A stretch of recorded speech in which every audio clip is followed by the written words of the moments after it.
Do note that the incorrect examples are exaggerated on purpose so that the issues are easier to see. In my opinion, the correct examples do properly show what they are meant to show. However, they are in no way perfect. As an exercise, see if you can spot issues with my form in the correct examples. If you do, leave a comment down below. In this episode, we'll be talking about stepping. We'll take a look at different ways to step, different ways to think about stepping, different uses for stepping, and most importantly, how stepping affects cutting. Previously in this series, you have been stepping in the exercises in the form of closing in and retreating from the target. Even then, I haven't really given you any precise instructions on how to do that, other than to keep one foot forwards or by taking passing steps. In this episode, we'll start from the very basic mechanics of how to take a step and then move all the way to how to achieve specific goals with stepping. But that's enough talking about what we're going to talk about. Let's get to stepping.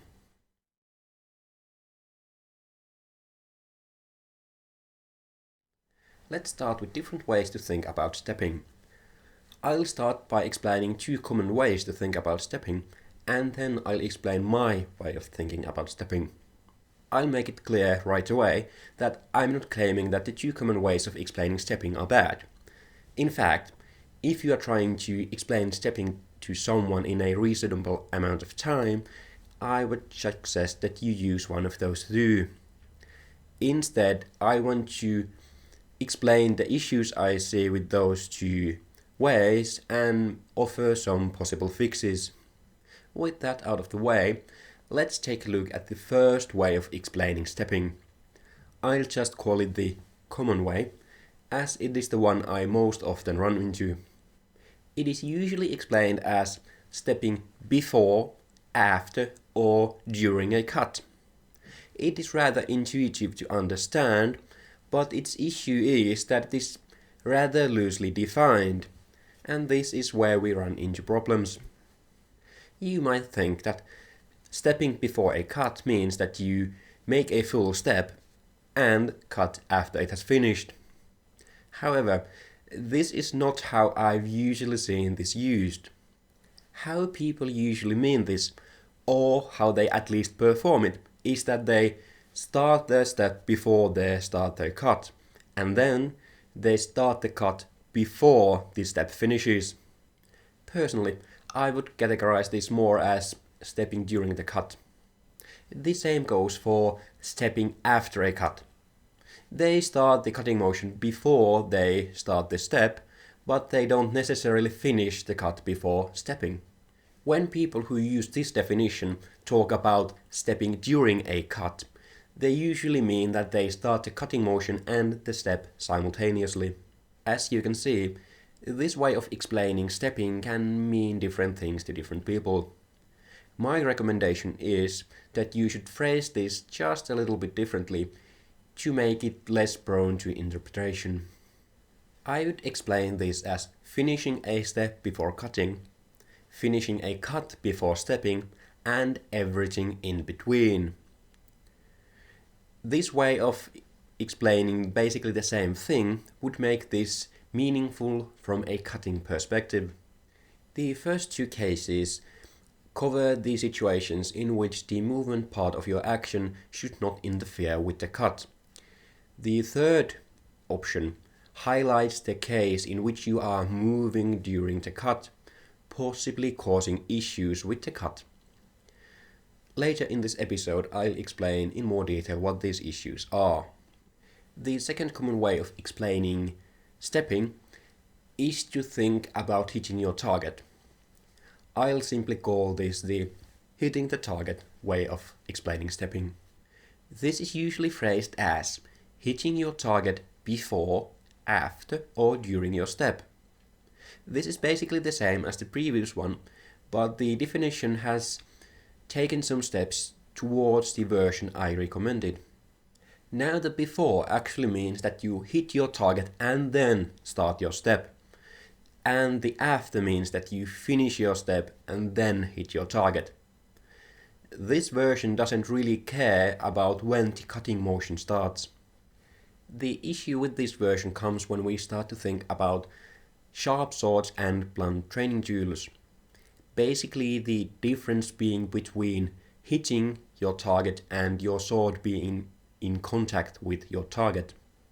As a cut going through even a relatively thick target takes only a very short time, at least most of the time, this is mostly just about being pedantic.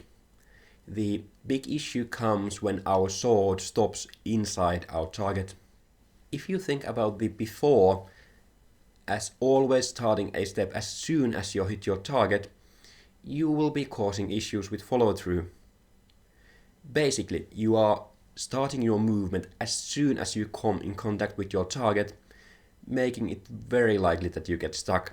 More about this later. If you learn to reactively take a step on impact and your sword gets stuck, you will only be making the situation worse. Again, more about this a bit later. From a sparring perspective, this explanation makes perfect sense. With blunt training tools and protective equipment, you are only hitting your target, not through it. In this way, this is a perfectly acceptable way of defining stepping based on the impact, as technically the cut has finished at that point. But because of this, there is really no good way of defining this way of explaining stepping for both blunt training tools and sharp swords. If you define this as being in contact with your target before, after, or during a step, this really no longer makes sense in the sparring context. In sparring, it is rather common to stay in contact with your target with your sword while doing actions which would probably not be possible with a sharp, as it might be stuck inside the target. On the other hand, the hitting version doesn't really make sense with sharps, so I really don't have a good way of making this version better. This version is pretty cute to begin with, especially when only thinking about modern training tools. However, it has its issues when you think about the differences between blunt training tools and sharp weapons. Those were the two common ways of explaining stepping in relation to cutting. Once again, I'm not saying that either of these are actually bad, and you definitely should use one of them when trying to explain stepping and cutting in a short time frame. I would recommend that you use my clarification of the first example. In other words, the step finished before the cut starts, cut finished before the step starts, and everything else version. In my opinion, it is easy enough to understand, and it covers the important cases well enough. The unclear cases are mostly just being pedantic. Now to my way. It is not good for easily conveying the important parts to someone in a timely manner. It is good for being very specific and taking a deeper look into stepping in relation to cutting. In other words, just the kind of theoretical look we are going to take. My way of viewing cutting comes down to 4 questions. Are you fully grounded when starting the cut? Are you fully grounded while cutting through the target? Are you moving while cutting through the target? Do you have a stable stance? The idea behind these 4 questions is to highlight different parts of the cut stepping can affect. Do note that fully grounded means standing on the full tripod of both feet. If you are in process of lifting or landing a feet, you are not fully grounded. And I'm not even going to talk about the situation in which neither of your feet are on the ground. The first question highlights the effect stepping has on the power generation at the beginning of the cut. The second question highlights the effect on your follow-through. And the third highlights the effect on your trajectory. The second and third questions cover the time during which your sword is in contact with the target, starting with the first impact on the target until the sword comes out of it or stops inside it. The final question highlights the impact stepping has on your structure. These questions generally cover all the important cases. If you answered yes to the first question and no to the second, you have started a step after starting the cutting motion. If you answered no to the first one and yes to the second one, you were just finishing your step as you were starting your cutting motion. Remember that your foot can already be in contact with the ground, but not fully grounded, for you to answer no to the first question. If you answered yes to both of the questions, you have either completed a step before the cutting motion, or you have completed a cut before stepping. Some people claim that it is possible to take a step during a cut and still be able to answer yes to the first and the second question. I have not been able to duplicate this, even though I have used considerable amount of time trying to practice it. Neither have I ever seen a video of this being done. If you have a video, please show it to me. It would have a great impact on my understanding when it comes to stepping. In this, I mean you are taking a proper full-length passing step while doing a proper full-speed cut. After spending a considerable amount of time on this, I see no way for your leg to move a proper stepping distance under the time it takes for your sword to hit your target. This presumes a generic fencing situation where you hit your target at shoulder or chest height. Limiting the first two questions so that they no longer matter if your sword gets stuck separates the getting stuck problem from the stepping and cutting problem. That is intentional, as that is a problem about retrieving your sword and not a problem about cutting and stepping. From these four questions we get to the long answer. That answer is basically answering the question, how does stepping affect cutting? Before we take a closer look at how stepping affects cutting, go and stab that like button and subscribe if you haven't already.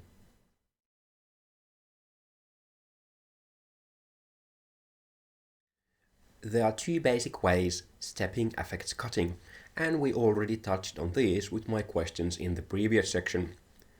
The first one is reduced structure, and the second one is movement which changes your trajectory. Let's start with the reduced structure. This has basically two situations. One is that you have ended up in a poor stance because of a step you have taken. The second one is that you are not fully grounded because you are in the process of taking a step. Basically this means that both of your feet are not fully contact with the ground. If you need a recap on grounding, please go and rewatch the structure episode. From these two cases we get two quick rules. 1. You always want to step so that you end up in a good cutting stance. 2. You always want to finish a step before starting a cut, or finish your cut before starting a step. This is for maximizing cutting potential. Of course, the situation is completely different in a martial context. If you follow these two rules, there are basically no negatives to stepping with cutting. The only thing you need to learn is to step so that you always end up in a good stance. You might have actually noticed that we've already been practicing this. The progressions in which we close in onto our target and then retreat from our target are exactly for this. In addition to learning to read distance, of course. Because of this episode basically covers the situations in which we have to break these two rules. More specifically, the second one. When it comes to not being grounded, there is not that much to discuss. The first thing is that I would highly recommend that you always have at least one foot on the ground. If you are not touching the ground, your ability to generate rotation around your spine is basically zero. It is technically not zero, but in the scope of this discussion, it is close enough to be negligible. Thus, always have at least one foot on the ground. To continue with that, if any ways possible, that foot should be on the full tripod. If you are only standing on the balls of a single foot, your ability to generate power is greatly reduced. Naturally, you can still cut, but your capacity for follow-through will be so low that cutting through anything thick, or especially dense, will be extremely difficult. Cuts like these are best reserved for cases where there is no need for deep penetration, such as throat, face, or fingers. The next best scenario would be that you are either just landing or starting your cut as you are starting or landing your step. This way you have both of your feet on the ground even though they are not properly grounded. I would prioritize having both feet on the ground when landing the cut instead of having both of your feet on the ground when starting the cut. If you land your cut with both of your feet in contact with the ground, you are maximizing your flow-through. In general, this is more important for a successful cut than trying to maximize the initial power generation of the cut. What this means from a cutting point of view is that it is usually better to first start your step and then start the cut later so you can maximize your grounding on impact. This is much better than starting your cut and step simultaneously. As your feet are way slower than your arms or the rotation around your spine, this usually ends up with you landing your cut while one of your feet is still not grounded. Taking this one step further, pun intended, would be to adhere to the two previously mentioned rules. This would mean that you are fully grounded during the whole duration of the cut. That covers the structure or timing of this step portion of this video. There will be no specific exercises for this, as they would only boil down to the try different timings of a step with different cuts. So simply try different timings for steps when cutting. Start by stepping directly forwards. I will soon explain why this is important. Instead of starting with the progressions in which you close in onto the target, I would recommend that you start with a single step. This makes it much easier to fine-tune the timing of the step. Start with the cut first, then step, and step first, then cut variations. And only after those, move to more difficult variations. The end goal is to be able to cut regardless of your step timing. Even though stepping has a very easily noticeable effect on your structure, it should not make cutting impossible. You should still be able to do all of your cuts when stepping, as this is martially a very likely situation. In fact, I would dare to say that in a martial context it is more likely that you are stepping when cutting than not. This is at least when talking only about the timing of the step. When things might get close to impossible is when movement from the step comes into play. This is why I recommend that you start with steps directly forwards. Movement-wise, there are quite a few things which can happen. In short, you can move or rotate in any direction in 3 dimensions. When broken down, the options are moving forwards or backwards, to the sides, or you can combine those and step diagonally. You can move up or down while taking a step, and finally you can lean into any direction. As you are rotating around your spine to generate power for most cuts, there is also that motion. Let's start with the easy ones. If you are moving directly towards or away from your target, that basically has no effect on the cut, as there is no extra horizontal or vertical motion. This is why I told you to start with steps directly towards your target. It is not exactly the same as not stepping, as there is still movement, but the difference is negligible. The second easy one is rising or lowering during the step. This is exactly the same as rising or lowering during the cut when not stepping. You simply should not do it. You need to learn to step so that your head stays level. Once again, A training partner or videoing your training are great for noticing this. The important thing here is to think about stepping towards a direction. You need to push straight towards that direction. You do not want to think about this as taking a normal step, where you are more or less standing on a straight leg at the midpoint of the step.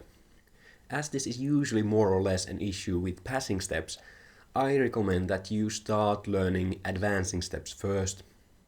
When you are able to keep level with advancing steps, then move to passing steps. Different ways of stepping are explained in more detail later in this episode. The third easy one is leaning to different directions while taking a step. This goes to the same category as the previous one. Don't do it. As with rising and lowering during the cut, leaning to different directions during the cut is already been explained in the previous episodes. You simply need to learn to stand straight while taking a step. Now that those are out of the way, we get to the actually interesting topic of sideways and diagonal movement during a cut.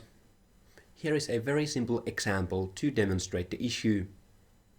If you make a completely vertical cut and step to the side, you can clearly see that the sword also moves horizontally. In a vertical cut, it should not. So, technically speaking, your edge is not aligned. As you can see here, the trajectory of your vertical cut is no longer vertical. It has basically turned into a diagonal cut. When you are cutting to the direction you are stepping to, these are not too difficult to compensate for. Though, do note that in my experience, sword wind is no longer a good indication of edge alignment when taking a step. More specifically, a diagonal or sideways step. If you have a proper cut which makes a good sword wind, making that exact same cut when stepping should still make the exact same sword wind. This is because, at least in theory, this step is additional movement. Basically, if you are doing a cut with a step, the sword wind should be louder. However, in practice, this is too small of a difference for at least me to notice with any accuracy. When cutting air, you just have to do your best and try to compensate for the movement. In my opinion, cutting media is the only accurate way of finding out how good of a job you are doing. Completely horizontal cuts are excellent when you need to move a lot sideways, as they require no compensation. We start to get to bigger problems when we step away from our cut. In other words, we are stepping to the opposite direction we are cutting to. These kinds of cuts usually end up getting stuck. The issue is easy to see in this example. As we step away from the cut, there is very little movement through our target. This is because our step is negating the sideways motion of our cut. Very often this causes us not to cut through our target.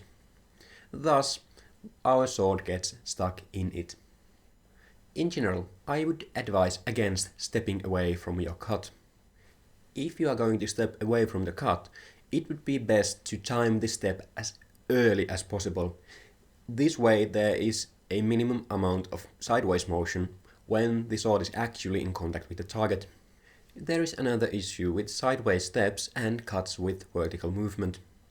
When you cut, your sword rotates around you.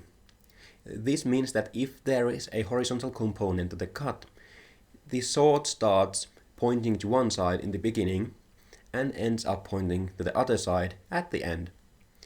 At the middle point of the cut, it should be pointing straight forwards.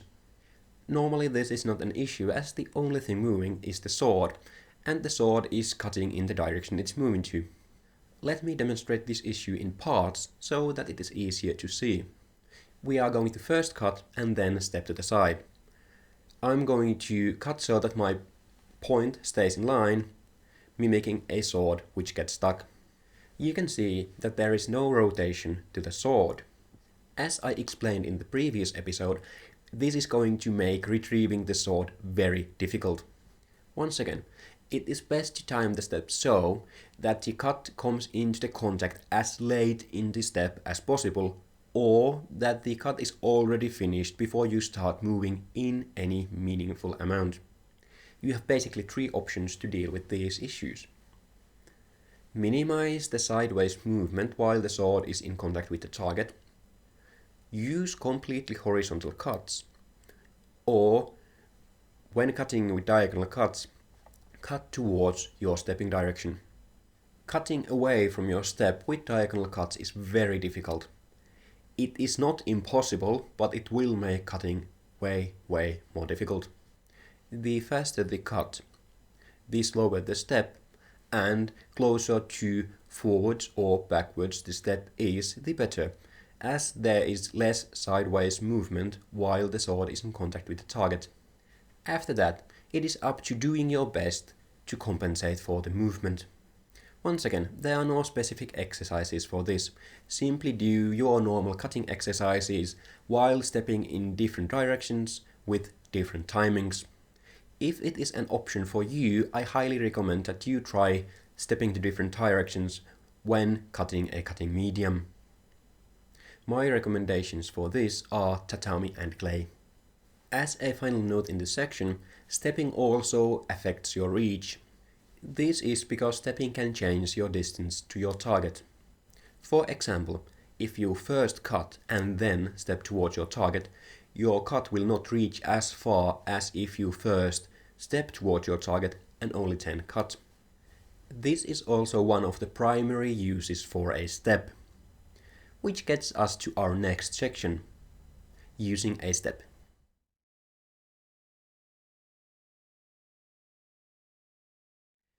Before we go and take a closer look at different types of steps and how to do them, let's see how steps are used. This is a rather important question, as for the whole beginning of this episode I have been explaining how stepping makes cutting more difficult. As already explained, stepping is your way of controlling which part of your sword hits your target. This is because for multiple reasons we want to always have full extension. We can't simply bend our elbows to cut closer to our initial position. We need to move backwards. If you can't reach your target, your only option is to move forwards. With stepping, we can also position ourselves so that our attack has the best possibility of connecting. For example, we can step to the side of our opponent so that our attack is more difficult to parry. The last case is retreating from our target after our own attack, making it impossible for our opponent to reach us with their own attack, or at least to make it easier for ourselves to defend. For example, we can close into our target and when we reach them, step slightly to their non-dominant side. During the step, we cut at our target. After the step, we continue our motion past and to the side of our target, making it more difficult for them to hit us. As you can see, stepping is our tool for distance management and positioning. In my opinion, stepping is not really a useful tool for power generation.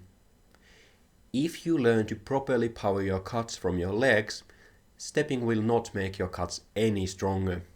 For beginners, stepping might help, as generally a passing step will force rotation around the spine. What stepping might be able to give to a cut in some very specific situations is that it might be easier to have your body weight behind the cut. For example, a completely vertical cut with which you do a drop step. This can make it easier to have your whole body weight behind the cut. However, in my opinion, what you might gain with a step, you generally lose with the reduced stability during the step. Thus, I would recommend that you reserve stepping for positioning and distance management. This doesn't mean that you should not learn to cut with a step and with movement. Very much the opposite, as distance management and positioning are one of the most important things in actual fencing. Now, let's take a look at how to step in different ways.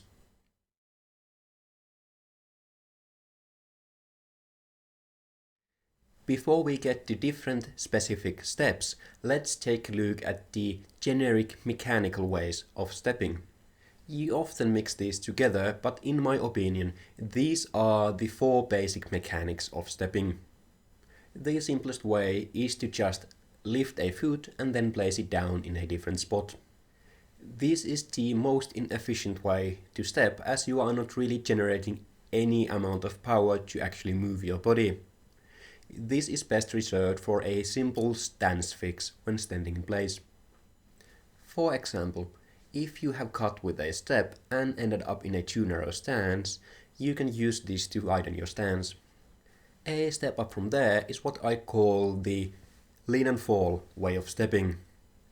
This is what I would call a corrective step. This is because generally this kind of a step is used to fix a mistake you have already made. In this case, you have overreached your attack and are losing your balance. To fix the situation, you take a step. As the name implies, you lean to a direction until you start to fall over. Then you lift your leg and place it down so that it stops you from falling over. More specifically, I start to lean and then let the leg closer to the lean direction go limp. This makes me to start to topple over.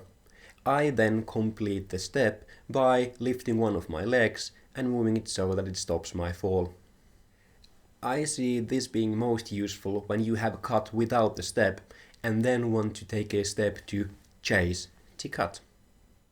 This works especially well when you leave the pointing line to threaten with a thrust. Simply lean into that direction and take a step.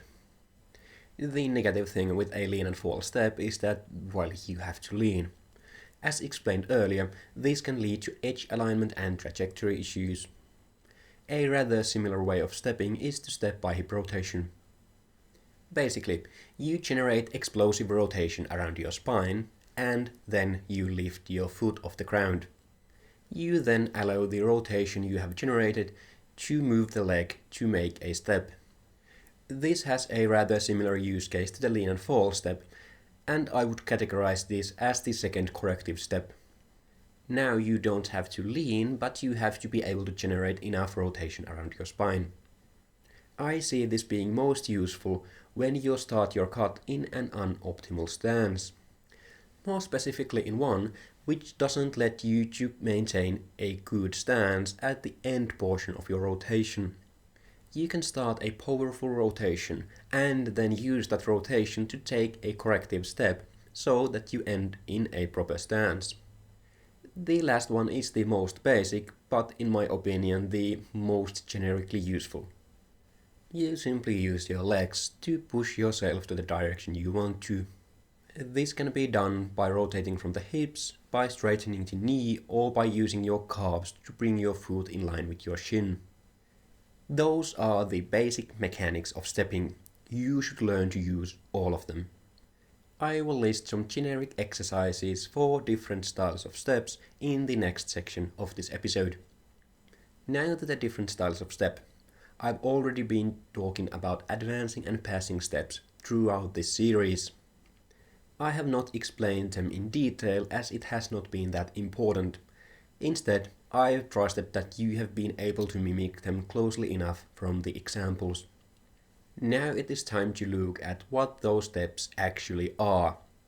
The basic exercises for them are in the next section of this episode. The simplest of the steps is an advancing step, or just a step for short. In this, you move your front foot forwards while pushing with your back leg. After this, you follow with your back leg so that you end up in a stance identical to the one you started from. A variation of this is a gathering step. With this, you first move your back foot closer to your front foot, then you lift your front foot and push with the back leg. Once again, you want to step so that you end up in a stance identical to the one you started from. The last one is the passing step. In this, you start by pushing with your back leg while bringing it up. Then you move it past your front leg. As the previously back leg passes your front leg, you start to push with your still grounded leg. You then step down with your new front foot so that you end up in a stance such as your original but with the opposite foot forwards. Then there is the lunge, which is basically a modifier for these three styles of step. In my opinion, it is most useful when combined with a gathering step, but it can be used with all three. The idea is simply to try to step as far as you can with the front foot while still keeping balance, or as far as you need to hit your target. The basic idea of a lunge is to simply gain more reach. As a lunge will almost certainly bring you lower, it is especially good when targeting low targets. The negative thing is that it is a less stable position to be in and to cut in. It is also a rather poor idea on slippery surfaces, such as grass, as it is almost certain that your front foot will slip. That was a rather quick look at different styles of steps. Now, let's get to the last section of this episode: exercises.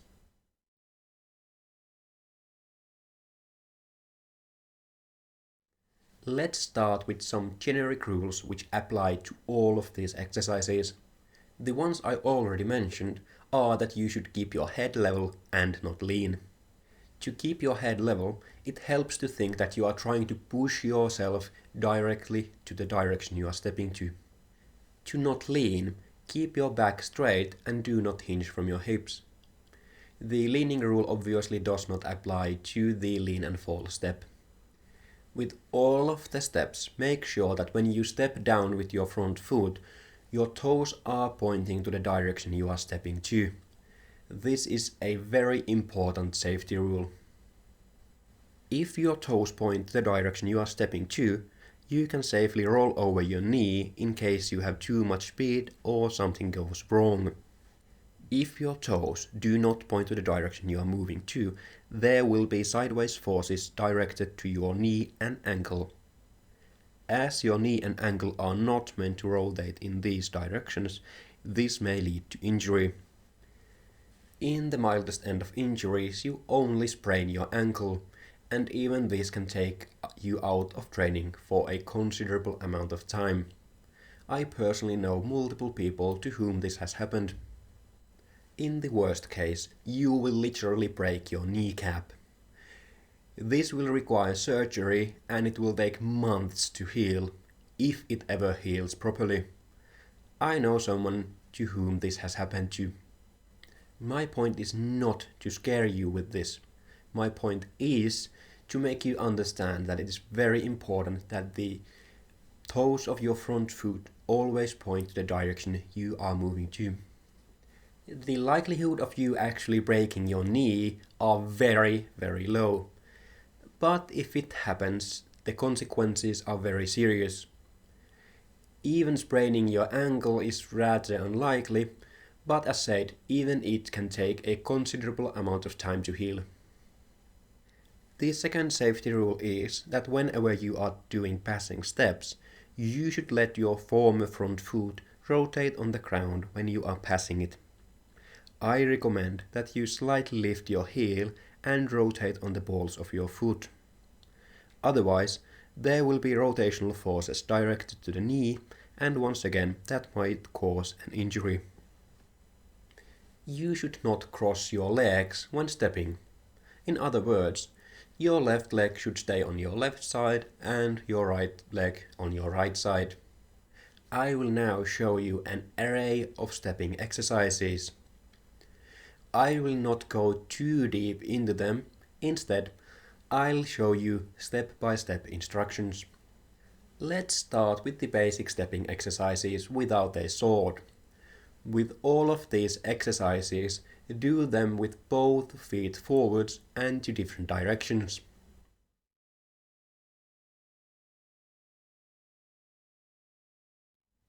Stand in a good fencing stance. Start leaning towards your front foot and let the front leg go limp. As you feel you start to fall, Stop the fall by moving your front foot. Remember to have the toes of the front foot pointing forwards. Gather with the back foot so that you end up in a good fencing stance. Remember to practice this by stepping in different directions. Remember to have the toes of the front foot pointing towards the direction you are moving to. Stand in a good fencing stance. Start leaning toward your front foot and let the front leg go limp. As you feel you start to fall, lock the knee of your front leg. As you keep falling forwards, move the back leg past the front one to catch and stop your fall. Land it so that you end up in a good fencing stance. Remember to have the toes of the front foot pointing forwards.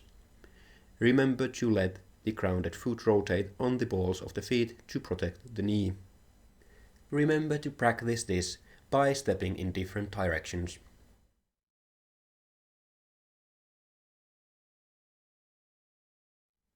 Stand in a too narrow fencing stance. Generate powerful rotation from your legs and hips. As you rotate far enough that you can no longer keep a good, stable stance, lift your back foot. Let your hip rotation fling the leg forwards. Step your foot down so that you end up in a good fencing stance.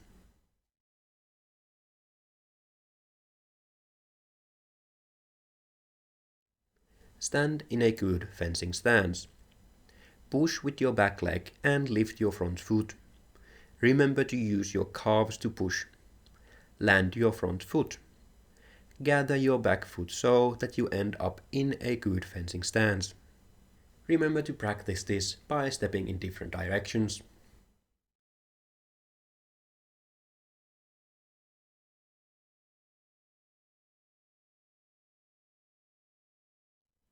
Stand in a good fencing stance. Bring your back foot close to your front foot. Push with your back leg and lift your front foot. Remember to use your calves to push. Land your front foot so that you end up in a good fencing stance. Remember to practice this by stepping in different directions.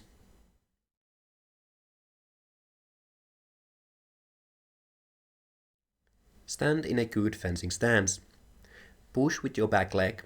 Remember to use your calves to push. Lift your back foot and bring it past your front foot. As your moving foot passes the one on the ground, start pushing with the grounded leg. Land your moving foot so that you end up in a good fencing stance. Remember to let the grounded foot rotate on the balls of the foot to protect the knee. Once again, remember to practice this by stepping in different directions. Also, remember to practice these with a sword using the cuts you have already learned. With advancing, gathering and passing steps, also remember to train all the different step timings explained earlier in this episode. As the lean and fall step is the most cut execution specific of these, here is how it is done.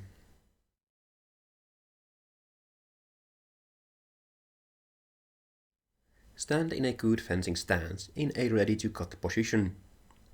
You want to cut so that you try to maximize your reach by leaning forwards. This is naturally a bad thing cutting mechanically, but this may make sense in a martial context. The important thing is that you lean forwards enough that you are almost starting to tip over. After finishing the cut, let your front foot go limp. As you keep falling forwards, move the back leg past the front one to catch and stop your fall. Land it so that you end up in a good fencing stance.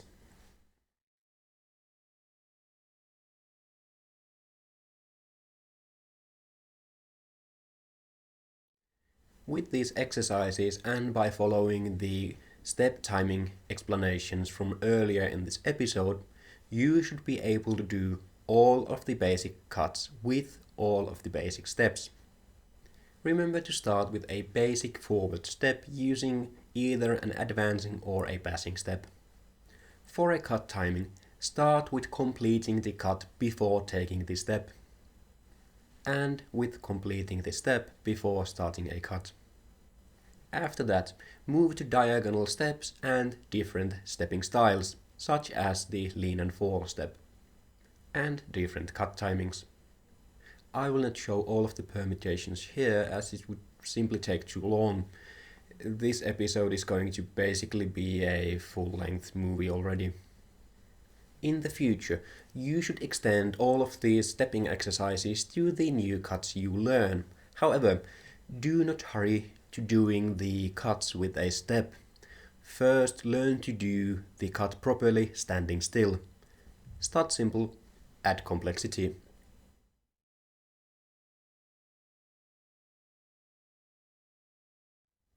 Here are a few more advanced permutations of the close in and retreat progressions shown earlier in this series.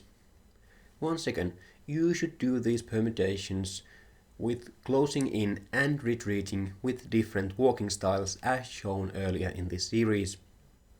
I recommend that you do these exercises with a target, such as a rack or an empty cutting stand, so that you have something with which you can read distance.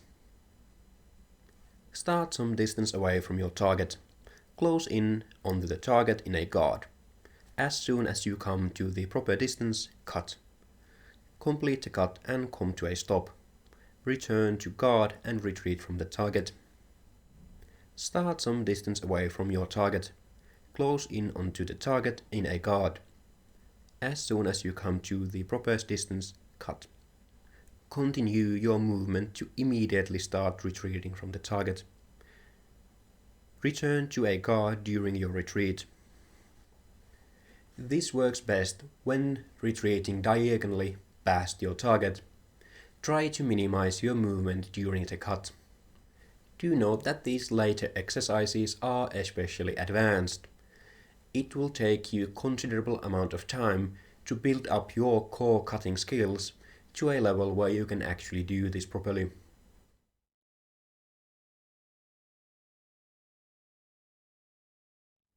Before we get into the recap, go and tap that like button and subscribe if you haven't already. If you step during a cut, it will negatively affect the cut.